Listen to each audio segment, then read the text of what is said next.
అన్న డ్రైవర్లందరికీ నమస్కారం. అన్న 20 డేస్ నుంచి వీడియోస్ కూడా పెట్టట్లేదు. ఎందుకంటే మా మిస్సెస్ డెలివరీ అయింది. 20 రోజులు హాస్పిటల్లో ఉన్నాను నేను. ఒక 2 డేస్ క్రితమే డిశ్చార్జ్ చేశారు. ఆమెను అక్కడ వదిలిపెట్టేసి నేను నిన్న హైదరాబాద్ వచ్చాను. ఈరోజు వీడియో తీయడానికి కారణం ఏంటంటే 20 రోజుల నుంచి హాస్పిటల్లో ఉన్నాను కాబట్టి బాగా డబ్బులు ఖర్చు అయిపోయాయి. చేతిలో కూడా ₹1 కూడా లేదు. ఇప్పుడు పోయిన నెల రూమ్ రెంట్ కూడా కట్టలేదు. రూమ్ రెంట్ వచ్చేసి 6,000 కట్టాలి. ఆల్రెడీ ఫస్ట్ వచ్చేసింది. రేపటికి మా వాడికి 21 రోజులు వస్తాయి. 21 రోజులకి పుట్టిన పిల్లలకి నీళ్లు పోస్తారు. ఆ నీళ్లు పోయడానికి కొత్త బట్టలు అవి కొంటారు. అవి కొనడానికి కూడా నా దగ్గర డబ్బులు లేవు. ప్రజెంట్ సిచ్యువేషన్ అలా ఉంది.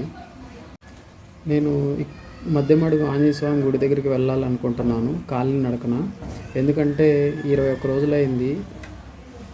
జుట్టు కూడా బాగా పెంచాను. వెంట్రుకలు సోమవారికి ఇద్దామని కాలిని నడకన బయలుదేరదామని అనుకుంటున్నాను. కాబట్టి నా దగ్గర ₹1 కూడా లేదు. అన్న మిమ్మల్ని అడగాలని లేదు, కాకపోతే అడిగే పరిస్థితి నాకు వచ్చింది. దయచేసి మీకు తోచినంత సహాయం నాకు చేయగలుగుతారని మనస్ఫూర్తిగా కోరుకుంటున్నానన్న. జై హింద్.